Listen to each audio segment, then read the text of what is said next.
Good morning everybody, my name is Crystal. Welcome to my YouTube channel. Hope everybody is doing great today and I hope you will have a wonderful day. So it's Tuesday morning. It feels warm. It looks like it's going to be like what it was like yesterday.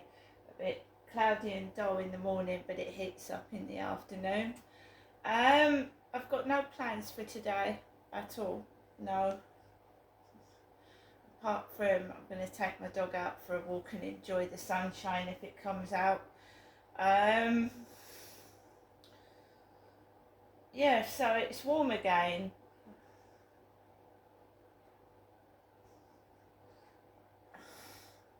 Tuesday. Alexa, good morning. Good morning. But soft, what light through yonder window breaks? Today's the day that star-crossed lovers Romeo and Juliet tied the knot, back in 1302. Harry. Alexa, what's the time please? Good morning, Crystal. The time is 8:13 a.m. Alexa, what's the date today? It's Tuesday the 11th of March. Alexa, what is the weather outlook? In Rochester, it's 5 degrees Celsius with showers. Today, you can expect lots of clouds, with a high of 9 degrees and a low of 0 degrees. Alexa, can you tell me a joke? Did you hear about the potato that's famous? It's a YouTuber. It's a YouTube. Alexa, who was born on this day? Celebrities born on the 11th of March include Rupert Murdoch, Harold Wilson, Jodie Comer, Anton Yelchin, and Rainey Qualley. Alexa, how old is Rupert Murdoch? Rupert Murdoch is 94 years old. And Alexa, who is Rupert Murdoch? Keith Rupert Murdoch is an Australian-born American retired business magnate, investor, and media mogul. Right, so it's Rupert Murdoch's birthday today and he's 94 years old and he has some reference to Australia, which all starts to make some sense to myself as well. So I've just made myself a cup of ginger tea and I'm going to try and relax today and just take things easy. Why should I get cross and be miserable?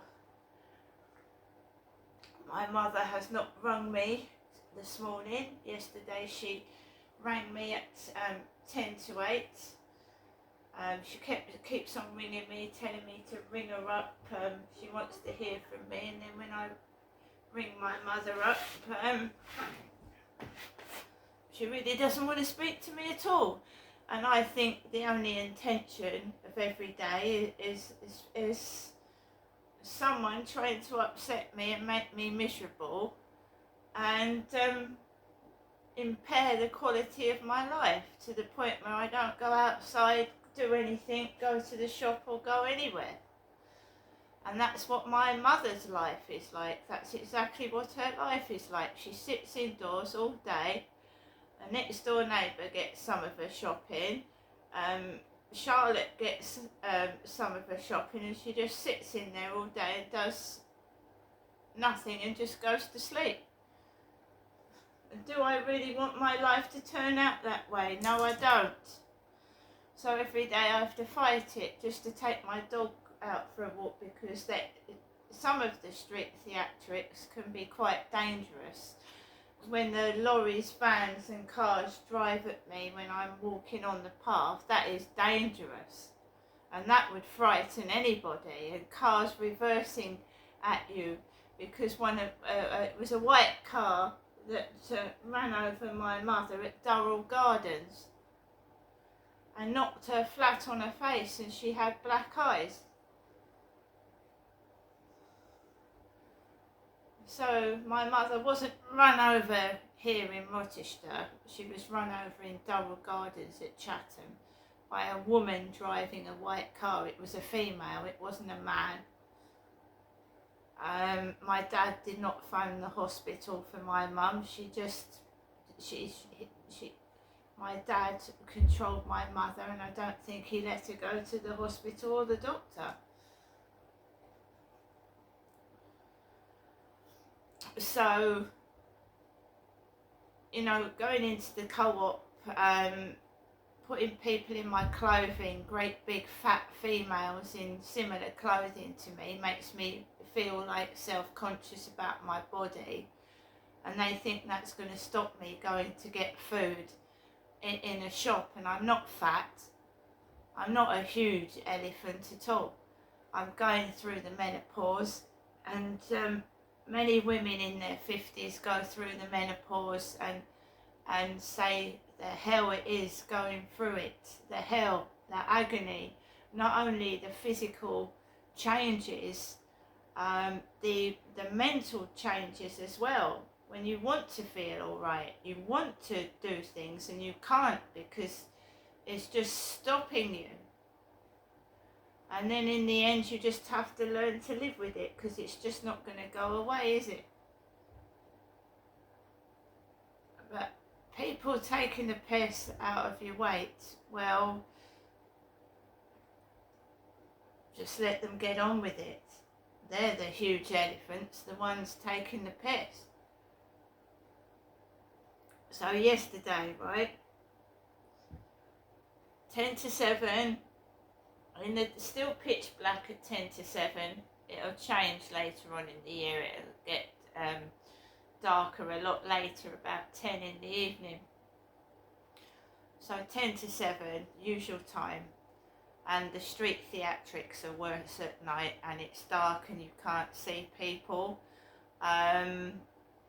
So I went out of my flat with Max and straight outside, just get on with it, cross the road, go around the back of the flats. And I know that sometimes the cars can reverse out, so I'm careful, and I just take it slowly, and I step back and look both ways when I'm crossing a road, because I saw a video of a guy on TikTok getting run over.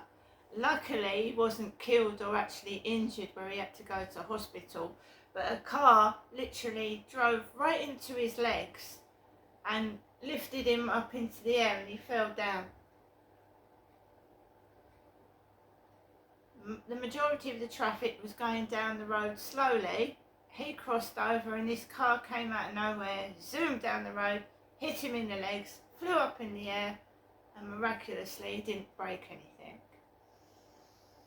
So I just stand still and make sure it's bloody clear of traffic. I told you I've had vans and lorries drive on the pavement, and I don't know whether it's a threat or they're just plain lazy and just parking as near to a house as possible on the path. You can run an animal over, a child, an old lady, anybody. They just park on the pavement, right up against someone's gate. There was no one sat down on benches. There was like a lot of people smoke weed in this area, and they giggle and laugh at nothing. So you'll often hear gaggles of giggling, like gaggling geese giggling behind my back. I walked onto the fields, and pitch black, nobody on it. You can hear obviously racing, lads in cars racing and revving up engines. No, racing up engines. You can hear external noises, and they can make you jump out of your skin in the dark. But then I go on the field almost every day in the dark. I can hear foxes, I can hear all sorts of noises. I'm used to that. and then I walk off the field. Oh yeah, someone was walking towards me with 4 pints of milk in his hand and something else in his other hand. And I've got money to get food, and if I really want to go into the co-op to get food, I'll get it, and I'll put up with the mickey taking. I'll put up with it.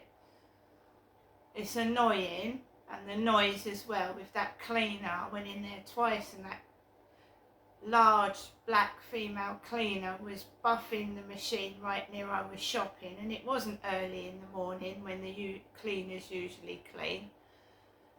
Because there used to be an elderly cleaner that looked like Sue, my mother's next door neighbour, with her curly dyed hair, and she used to do the cleaning in the morning. So there you go. Trying to annoy, agitate, aggravate, cause aggression when it's not needed. So I just keep calm and just carry on doing what I'm doing, because I also get distracted and end up either buying too much or not what I need.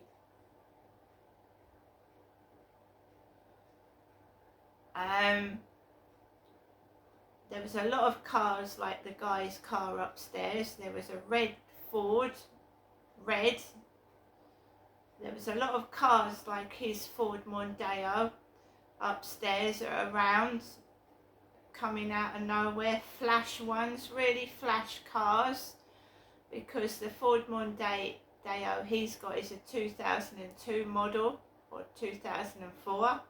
So you've got all these up-to-date flash type Ford looking cars going around, and it means nothing to me because I can't drive. I don't drive a vehicle. You had a man in a grey cap with a white dog coughing.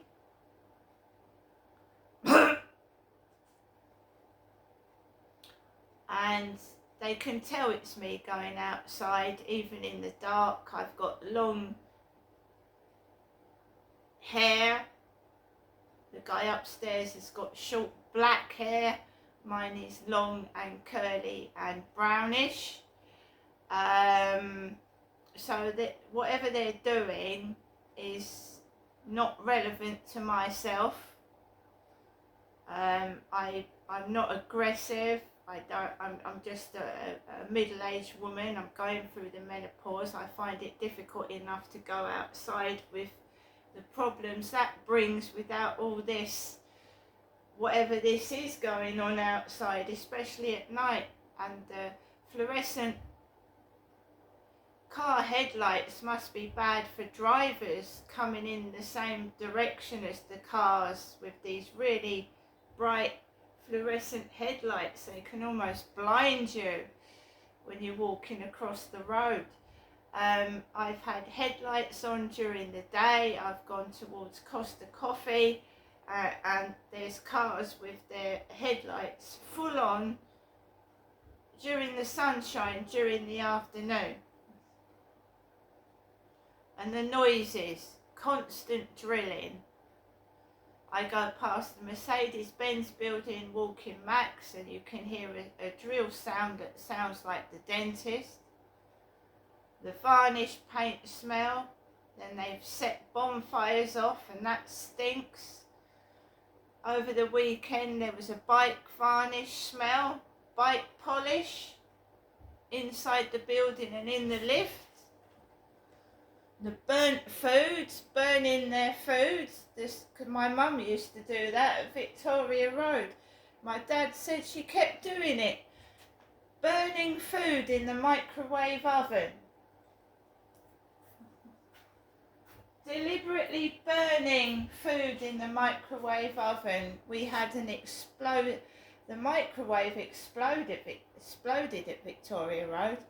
There was a I was coming downstairs from the bedroom and the microwave exploded. The microwave oven. I'll tell you a short story, and I hope it isn't my mother that wants to get rid of me, in quotes. When I first came down to Chatham when I'd left my ex-husband, and I resided with my parents at Victoria Road in Chatham for about 3 or 4 years. I hadn't seen my mother Jennifer in 22 years. I hadn't seen her. And she really, really didn't want me there. She didn't. She couldn't even call me by my first name when I first came down. She said to my father, she's doing this, she's doing that. She couldn't even call me by my first name. She hadn't seen me in 22 years. And she didn't want to see me either. I know that, the way I was treated by both my parents. So basically, my dad went to work at Brompton Barracks in Gillingham. He was a stock clerk. And my mum and dad had gas in the property. Gas. And the pilot light of the boiler kept going out, the pilot light. And it was dodgy. Very often you could smell gas leaking. So my dad was at work, and my mum, I'd just come down, say a few weeks I'd been down, and the boiler was dodgy. The pilot light kept going out, but the gas was still coming out. Do you know what I mean? So my mum decided to go to the shops in her long trench coat with furry collar. She decided to go out in it and leave me in the house by myself. And I didn't know, but she'd left the gas on. She'd left the gas on. And I went upstairs to the bedroom, like messing around with my little bits and pieces, listening to the radio. About an hour later, I came downstairs and I became all dizzy and disorientated, and I could smell gas. I couldn't get hold of my mother because she had gone out, and she was taking ages to come back. Hours. So I called the police. Because I said, I don't know what to do. I said, I can smell gas. It smells like really, really bad. And my mum's gone out. And of course I'd been having all this with my father abusing me as well. So I called the police, and the police obviously told me to call the gas company, the emergency gas. They gave me the emergency gas number, and whilst my mum was out, a gas man came round and turned off all the gas, turned it all off completely, and said, no, switched it right off so that my parents couldn't turn the gas on again. Switched it right off. And said, the gas bloke said it's dangerous, absolutely dangerous. And he wouldn't let them turn it back on. So then they had to use electric heating. But my mum had gone out for 2 hours and left me in a house that was filling up with gas. I'm not saying she did it deliberately, but I'm saying that is what happened in 2008 when I came down from Gloucestershire after I'd left my husband. She's not very nice to me. She's very angry and spiteful. She accused me of persecuting her with, this is where her mental illness wasn't being treated properly. I'm not saying she tried to harm me, but in her mind, I was persecuting her. So I bought myself a pair of boots, and she looked at me as if she'd her eyes. Your boots are persecuting me, she said. I've escaped it now. I've escaped it. She just hates me. She has done since I was a child. I was always the one that was given nothing and not wanted.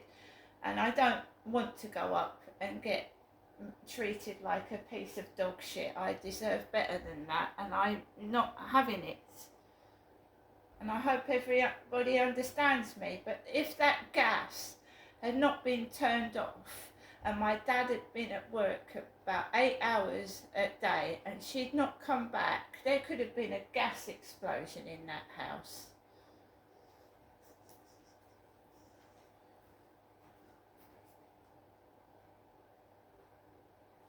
If I hadn't have had my head screwed on, this is why I trust no one, nobody. I've got my head screwed on. First of all, I called the police because I'd had attempts on my life up in Gloucestershire. About 2, but they couldn't be proven because I couldn't prove who did it. So I came down, and then the gas is left on. I don't like gas. At the best of times, this place is secure. And it's got cameras in it. I'm going to get on with the rest of my day.